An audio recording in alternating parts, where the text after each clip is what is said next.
So hello everyone, this is Pramod Singh front of you. Friends, आज जो है हम फिजिक्स के टॉप 50 क्वेश्चन डिस्कशन करने वाले हैं। तो चलिएगा आप लोगों का जो है स्टार्ट करते हैं। सो आप लोगों का पहला क्वेश्चन क्या कहता है, क्रिकेट की गेंद को किस कोण को मारना चाहिए ताकि अधिकतम क्षैतिज दूरी जा सके। क्रिकेट की बॉल आप लोगों के लिए है, उसको कितने डिग्री के कोण पर मारना चाहिए जिससे अधिकतम दूरी तक वह जा सके। तो बताइए कितना अधिकतम दूरी पर जाने के लिए कितने डिग्री के कोण पर उसे मारना चाहिए। क्षैतिज से आप लोगों का 60 डिग्री, आप लोगों का 45 डिग्री, 30 डिग्री या 15 डिग्री। तो बताइए आप लोगों का कितना डिग्री पर मारना चाहिए।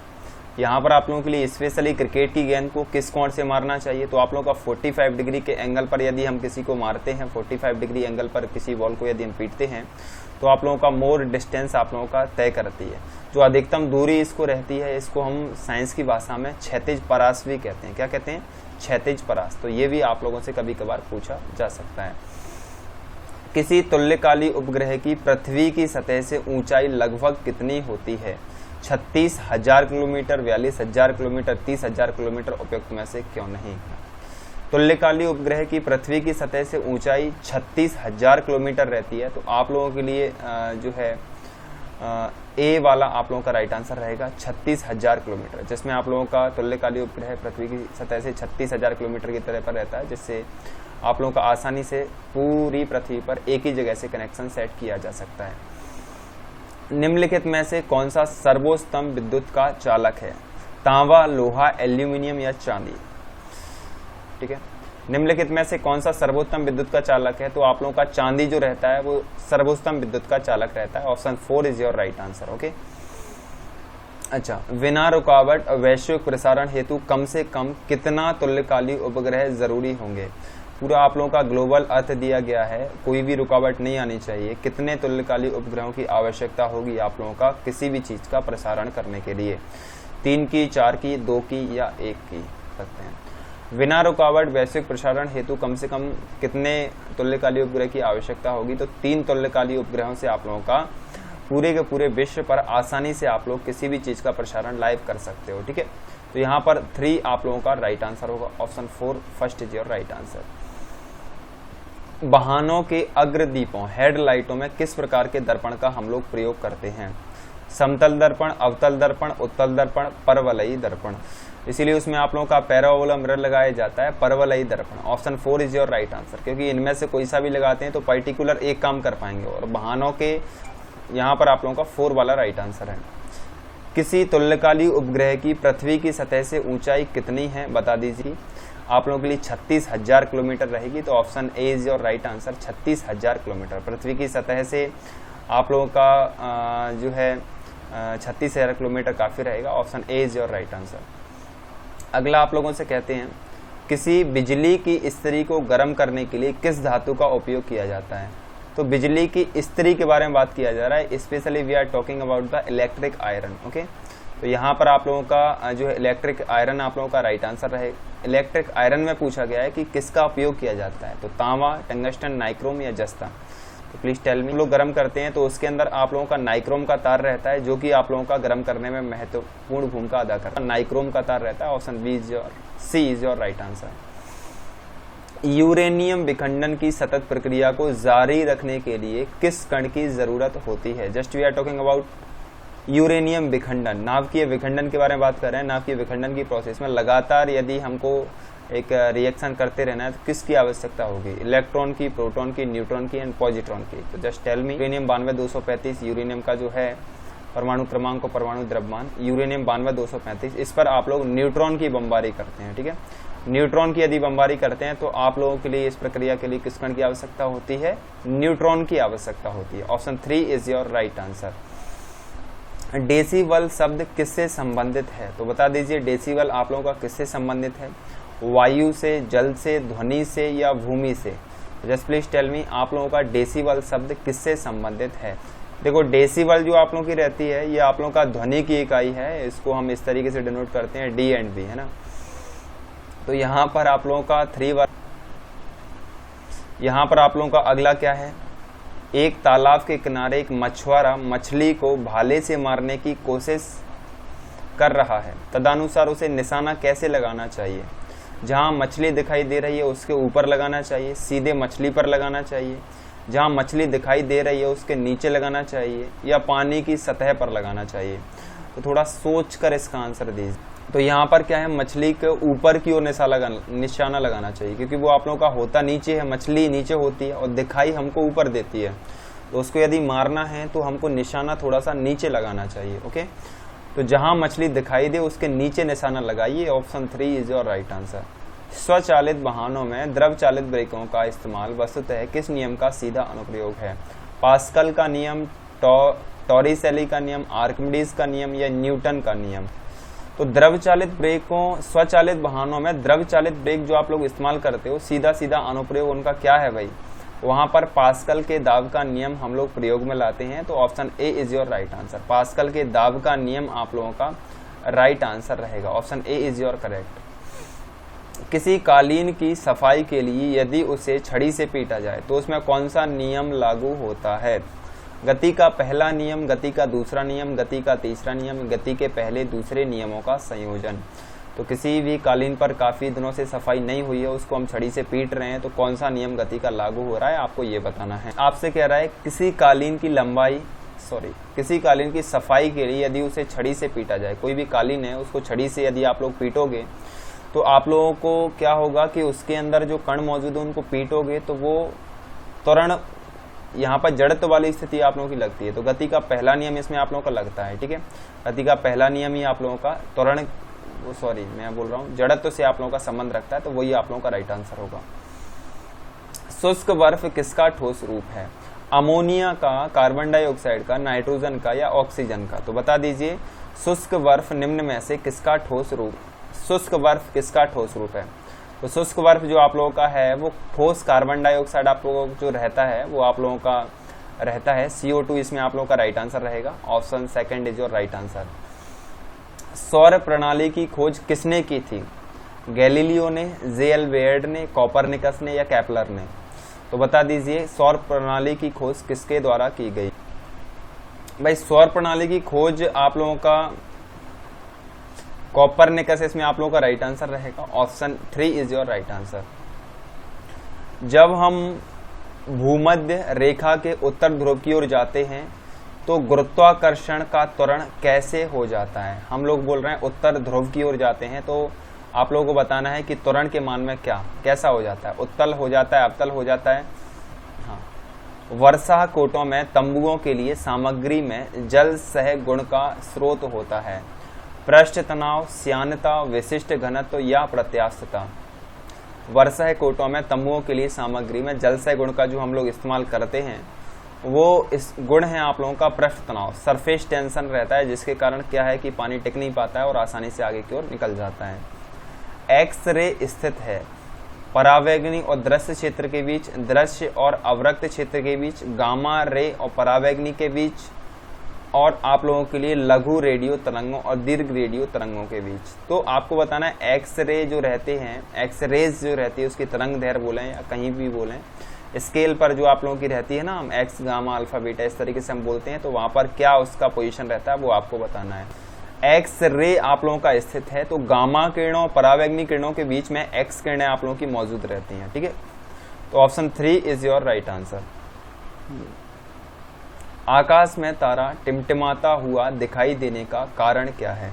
वायुमंडल द्वारा प्रकाश को छितराना, वायुमंडल द्वारा प्रकाश का परिवर्तन, प्रकाश का अपवर्तन, प्रकाश का विवर्तन? तो निम्न में से कौन सी घटना है जिसके कारण तारा हमको टिमटिमाता हुआ नजर आता है? चलो, तो यहाँ पर आप लोगों को आकाश में तारा टिमटिमाता हुआ दिखाई देता है, तो इसका मेन कारण आप लोगों के लिए है वायुमंडल द्वारा प्रकाश का अपवर्तन जो रहता है, इसके कारण आप लोगों को आकाश में तारा टिमटिमाता हुआ दिखाई देता है। तो ऑप्शन 3 इसमें आप लोगों का राइट आंसर है। अगला क्वेश्चन आप लोगों को क्या बोल रहे हैं? जब किसी पिंड को उसके उदासीन संतुलन की स्थिति में बाधित किया जाए तो उसका स्थितिज ऊर्जा क्या होगी? बता सकते हैं उसकी स्थितिज ऊर्जा क्या होगी? वह कम हो जाती है, वह बढ़ जाती है, वह शून्य हो जाती है, वह स्थिर रहती है? जब किसी पिंड को उसके उदासीन संतुलन की स्थिति में बाधित किया जाए तो उसकी स्थितिज ऊर्जा में क्या इफेक्ट पड़ेगा? तो उसकी स्थितिज ऊर्जा कम हो जाती है। Option A is your right answer. Okay, प्रकाश सीधी रेखा में चलता हुआ प्रतीत होता है। क्या, क्यों, मतलब उसके कारण क्या होता है जिस कारण हमको सीधी रेखा में चलता हुआ प्रतीत होता है? उसका तरंग दैर्घ्य बहुत छोटा है, उसका वेग बहुत तेज है, वह वायुमंडल द्वारा अवशोषित नहीं किया जाता, वह वायुमंडल द्वारा परावर्तित किया जाता है। यहाँ पर आपको दिख रहा है प्रकाश सीधी रेखा में चलता हुआ प्रतीत होता है। उसका मेन रीजन आपको बताना है। उसका मेन रीजन आप लोगों के लिए उसका तरंग दैर्घ्य बहुत छोटा है, जिस कारण से आप लोगों का जो है सीधी रेखा में चलता हुआ प्रतीत होता है। Option first is your right answer. जहाज की चाल मापी जाती है। जहाज की चाल किस में मापी जाती है? हॉर्स पावर में, एंगस्ट्रॉम में, जूल में या नॉट में? नॉटिकल मील भी इस तरीके से पूरा भी कह सकते हैं उसको। जहाज की चाल जो आपकी मापी जाती है वो नॉटिकल मील में मापी जाती है, नॉट में मापी जाती है। Option 4 is your correct answer. Okay. परिणामित्र ट्रांसफॉर्मर जो आप लोग जानते हो, ट्रांसफॉर्मर का उपयोग किस लिए किया जाता है? एसी वोल्टता बढ़ाने के लिए, डीसी वोल्टता बढ़ाने के लिए, विद्युत ऊर्जा को ताप ऊर्जा में परिवर्तित करने के लिए, एसी ऊर्जा को डीसी ऊर्जा में परिवर्तित करने के लिए। तो आप लोग बता दीजिए कि आप लोग परिणामित्र ट्रांसफॉर्मर का उपयोग किस लिए करते हैं? परिणामित्र ट्रांसफॉर्मर का उपयोग जो किया जाता है वो आप लोगों का एसी वोल्टता के लिए किया जाता है। तो option first is your right answer. AC वोल्टता को बढ़ाने के लिए या घटाने के लिए उसका प्रयोग हम करते हैं। प्रकाश वर्ष किसका एकक मात्रक है? समय का, दूरी का, प्रकाश का या प्रकाश की तीव्रता का? तो बता दीजिए आप। तो प्रकाश वर्ष किसका इकाई मात्रक है? तो प्रकाश वर्ष जो आप लोगों का है दूरी का मात्रक है। प्रकाश के द्वारा एक वर्ष में तय की गई दूरी आप लोगों का प्रकाश वर्ष कहलाती है। Option second is your right answer. प्रकाशीय दूरबीन की अपेक्षा रेडियो दूरबीन अच्छे होते हैं। क्यों? इसका रीजन आपको बताना है। वे मंद मंदाकिनियों का पता लगाते हैं जो प्रकाशीय दूरबीन नहीं कर सकते। वे मेघाच्छादित परिस्थिति में भी काम कर सकते हैं। वे दिन और रात दोनों में काम करते हैं। यहाँ पर आप लोगों का प्रकाशीय दूरबीन की अपेक्षा रेडियो दूरबीन अच्छे होते हैं। तो इसका मेन कारण आप लोगों के लिए है कि सारी की सारी विशेषताएं आप लोगों का जो है रेडियो दूरबीन के अंतर्गत पाई जाती हैं, इसीलिए वो प्रकाशीय दूरबीन की अपेक्षाकृत अच्छे होते हैं। ताप उत्क्रम क्या होता है? धनात्मक ह्रास दर, ऋणात्मक ह्रास दर, तटस्थ अवस्था या इनमें से कोई भी नहीं?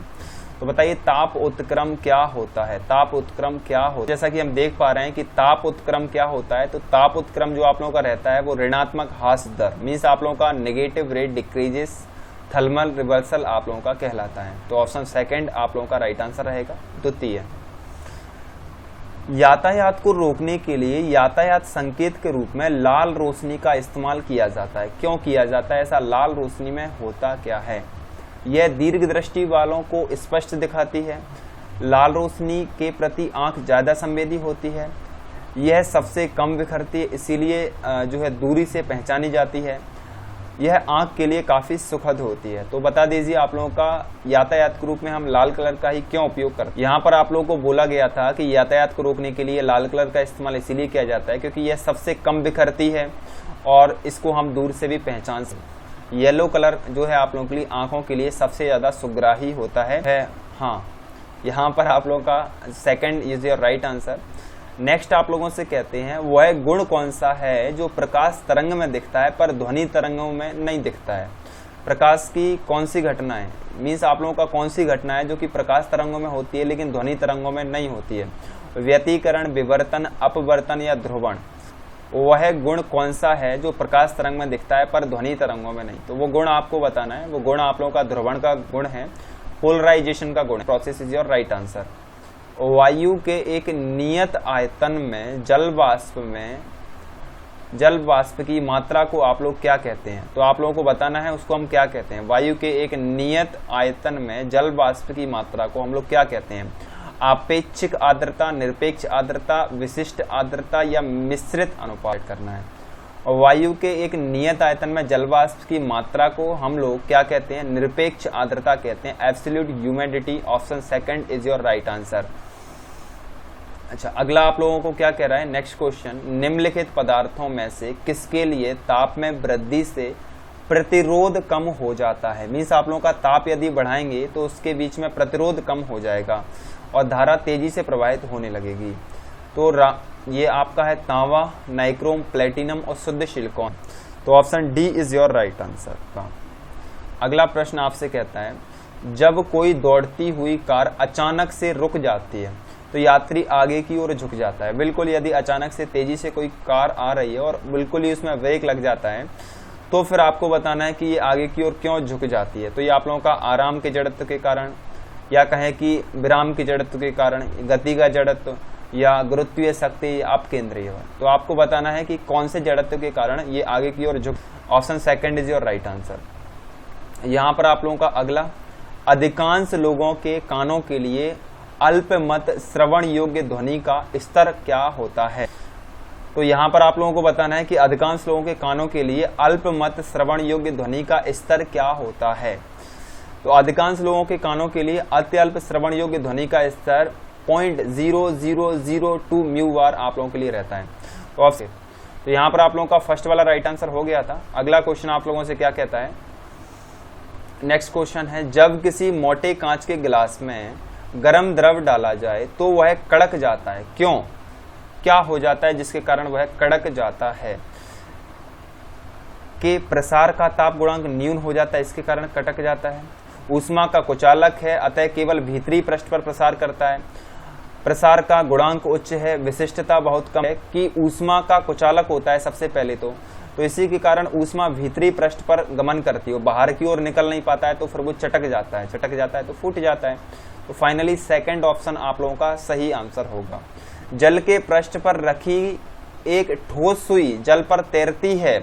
बिल्कुल भाई, जल के पृष्ठ पर रखी हुई एक ठोस सुई तैरती है, इसका कारण क्या है? जल की श्यानता के कारण, केशिका क्रिया के कारण, जल के दाव के कारण, जल के पृष्ठ तनाव के कारण। तो जल में कौन सी क्रिया होती है जिसके कारण सुई तैरती है? तो जल में रखी हुई आप लोगों की ठोस सुई है, पानी की सतह पर तैरती है, इसका मेन कारण है पृष्ठ तनाव, सरफेस टेंशन के कारण वो अपने सतह पर तैरती हुई रहती है ना। Option 4 is your right answer. तेल के दीपक की बत्ती में तेल ऊपर चढ़ता है, तेल के दीपक की बत्ती में तेल ऊपर की ओर चढ़ता है, किस क्रिया के कारण चढ़ता है? दाब में अंतर के कारण, केशिका क्रिया के द्वारा, तेल की न्यूनता श्यानता के कारण, गुरुत्व बल के कारण। तो तेल के दीपक की बत्ती में तेल ऊपर की ओर चढ़ता है, तो बता दीजिए किसके कारण चढ़ता है। यहाँ पर आपको क्वेश्चन पूछा गया था कि ऊपर की ओर चढ़ जाती है, तो इसका मेन कारण क्या है भाई? केशिका क्रिया के कारण, है ना। तो उसमें केशिका की प्रक्रिया रहती है जिसके कारण वह ऊपर की ओर चढ़ते रहते हैं। ऑप्शन सेकंड इसमें आप लोगों का राइट आंसर रहेगा। द्रव की बूंद गोलाकार बनती है, द्रव की गोल आप लोगों की गोलाकार जो है बन जाती है, क्यों? द्रवों में अंतरा आणविक बल दुर्बल होते हैं, द्रवों में अंतरा आणविक बल सबल होते हैं। सबल और दुर्बल मीन्स काफी अधिक और कम के लिए हम प्रयोग कर रहे हैं। किसी निर्धारित आयतन के लिए गोले का पृष्ठ क्षेत्रफल न्यूनतम होता है, किसी निर्धारित आयतन के लिए गोले का पृष्ठ क्षेत्रफल अधिकतम होता है। कारण ये है कि आयतन के लिए पृष्ठ तनाव जो है न्यूनतम रहता है और पृष्ठीय क्षेत्रफल न्यूनतम रहता है, तो वहीं पर इकट्ठी होने के लिए गोलाकार आकृति की वो हो जाती है। उपग्रह संचार के लिए कौन सा विद्युत चुम्बकीय विकिरण प्रयोग किया जाता है? उपग्रह संचार के लिए कौन सा विद्युत चुम्बकीय प्रेरण उपयोग किया जाता है? परावैगनी विकिरण, अवरक्त विकिरण, सूक्ष्म तरंगें या मिलीमीटर तरंगें? तो बता दीजिए कौन से चुंबकीय विकिरणों का हम लोग, यहाँ पर जो हम देख रहे हैं आपका सूक्ष्म तरंगों का हम लोग प्रयोग करते हैं यहाँ पर। Option 3 is your right answer. उपग्रह संचार के लिए विद्युत चुम्बकीय विकिरण का उपयोग किया जाता है, तो सूक्ष्म तरंगों का उपयोग हम लोग करते हैं। सौर कोशिकाएं किसके सिद्धांत पर काम करती हैं? सौर कोशिकाएं किसके सिद्धांत पर काम करती हैं? प्रकाश के वोल्टीय प्रभाव पर, प्रकाश के वैद्युत प्रभाव पर, प्रकाश चालकीय प्रभाव पर, प्रकाश संश्लेषण के प्रभाव पर। देखो, सौर कोशिकाएं जो आप लोगों की रहती हैं वोल्टीय प्रभाव पर, प्रकाश का वोल्टीय प्रभाव, तो यहाँ पर आप लोगों का ए वाला राइट आंसर होगा। सौर कोशिकाएं प्रकाश वोल्टीय प्रभाव पर आधारित होती हैं। Option A is your right answer.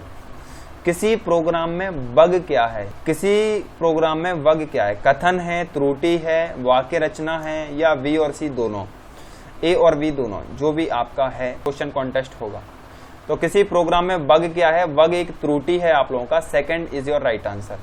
निम्न में से कौन सोनार का प्रयोग कर सकते हैं? तो सोनार का प्रयोग आपको बताना है कौन कर सकते हैं? पक्षी, चमगादड़, डॉल्फिन, या बताइए चमगादड़ और डॉल्फिन दोनों ही। सोनार का प्रयोग जो कर सकते हैं स्पेशली आप लोगों के लिए पूछा है सोनार, तो आपका चमगादड़ और डॉल्फिन दोनों ही इसका प्रयोग कर सकते हैं। Option D is your correct answer. Bolting paper द्वारा स्याही के अवशोषण में निहित है। तो स्याही की श्यानता, स्याही केशिका की जो है घटना, या वॉल्टिंग पेपर के बीच से स्याही का प्रसार, या साइफन क्रिया। तो वॉल्टिंग पेपर द्वारा स्याही के अवशोषण निम्नलिखित में से किसमें निहित है? अवशोषण केशिका की घटना पर आधारित होती है। तो ऑप्शन सेकंड इसमें आप लोगों का राइट आंसर रहेगा। ब्लॉटिंग पेपर द्वारा स्याही के अवशोषण निम्नलिखित में से केशिका की घटना पर आधारित होता है। ऑप्शन सेकंड आप लोगों का राइट आंसर है। अगला आप लोगों से क्या कहता है? कोहरे में फोटोग्राफ लेते समय साधारण दृश्य प्रकाश की अपेक्षा अवरक्त विकिरणों को क्यों पसंद किया जाता है?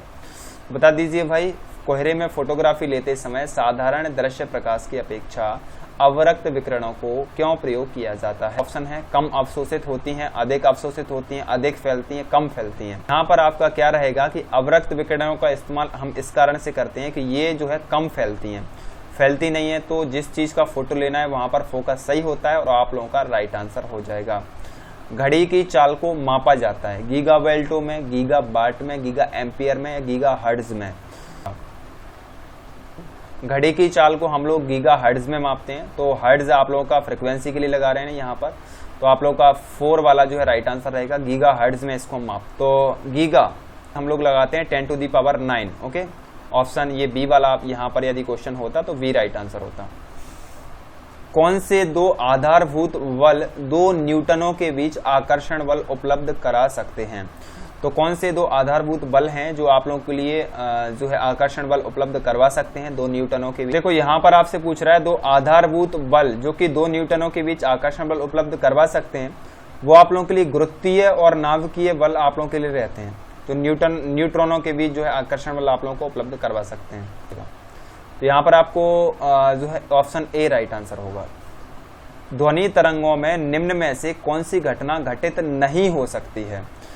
तो ध्वनि तरंगों में कौन सी घटना घटित नहीं हो सकती है भाई? परावर्तन, व्यतिकरण, विवर्तन या ध्रुवण। तो ध्वनि तरंगों में निम्न में से कौन सी घटना घटित नहीं होती है? तो पोलराइजेशन प्रोसेस, ध्रुवण की जो घटना होती है वो ध्वनि तरंगों में घटित नहीं होती है। मोटरसाइकिलों में उत्तल आईने को पीछे देखने के लिए आईने के तौर पर प्रयोग किया जाता है। क्यों? क्योंकि ये वास्तविक आकृति दिखाती है, इसमें सीधी आकृति दिखती है, इसमें वास्तविक वस्तु की तुलना में छोटी आवृत्ति दिखाई देती है, उपयुक्त सभी। तो बता दीजिए कौन सा राइट आंसर? यहाँ पर आप लोगों के लिए उत्तल की सारी विशेषताएं रहती हैं, तो आप लोगों का 4th वाला जो है राइट आंसर रहेगा, है ना। Option 4 is your right answer. अच्छा, एक बांध की दीवार सबसे ऊपरी भाग की अपेक्षा सबसे निचले भाग पर अधिक मोटी बनाई जाती है क्योंकि दीवार पर पानी ढाला गया है। तो बता दीजिए आप लोगों का ये रिपीटेड है और क्वेश्चन बहुत ज्यादा इंपॉर्टेंट है। तो राइट आंसर होगा, वीडियो को पॉज करके इसका आंसर बताएं। दीवार की मोटाई पर निर्भर करता है, दीवार की ऊंचाई के साथ बढ़ता है, दीवार की गहराई के साथ बढ़ता है, दीवार के क्षेत्रफल पर निर्भर करता है। यहाँ पर आप लोगों का क्या है कि दाब जो है गहराई पर मूलतः निर्भर करता है, दीवार की गहराई के साथ दाब जो है बढ़ता जाता है। तो ऑप्शन 3 इसमें आप लोगों का राइट आंसर हो जाएगा। बिजली के बल्बों की जगह प्रयुक्त किए जाने वाले CFL का फुल फॉर्म आपको बताना होगा। ऑप्शन है compact filament lamp, contention filament lamp, और आप लोगों के लिए आप लोगों के लिए क्लोज्ड फिलामेंट लैंप और क्लोज्ड फ्लोरोसेंट लैंप। अरे रुको भाई रुको, बोल रहे हो। यहाँ पर मैं इसको स्किप ही करता हूँ क्योंकि कंप्लीटली कोई सा भी ऑप्शन सही नहीं दे रहा है। समुद्र की लहरों में भंडारित होती है। समुद्र की लहरों में कौन सी ऊर्जा भंडारित होती है? गुरुत्वीय स्थितिज ऊर्जा, तीनों प्रकार की ऊर्जाओं का संयोजन, द्रव चालित ऊर्जा या गतिज ऊर्जा। तो यहाँ पर क्या है, क्लियरिटी नहीं दिया गया आप लोगों का कि वो ऊर्जाएं कौन कौन सी हैं, ठीक है। तो प्लीज इसको आप लोग, इसीलिए मैं मेंशन करने के बारे में बोल रहा था, द्रव चालित ऊर्जा यहाँ पर आप लोगों को अकॉर्डिंग टू ऑप्शन सही होगा। सूर्य में ऊर्जा का क्या स्रोत है? रेडियो सक्रियता, वैद्युत ऊर्जा, नाभिकीय विखंडन या नाभिकीय संलयन। सो यहाँ तक आप लोगों का आज का सेशन था, काफी अच्छा रहा। और ये लास्ट वाला जो क्वेश्चन था नाभिकीय संलयन, इसमें आप लोगों का राइट आंसर रहेगा। PDF फाइल सहित MCG एकेडमी टेलीग्राम चैनल पर आप लोगों को मिल जाएगा और रेगुलर आप लोग आ सकते हैं। वीडियो पसंद आए तो प्लीज शेयर जरूर कीजिए।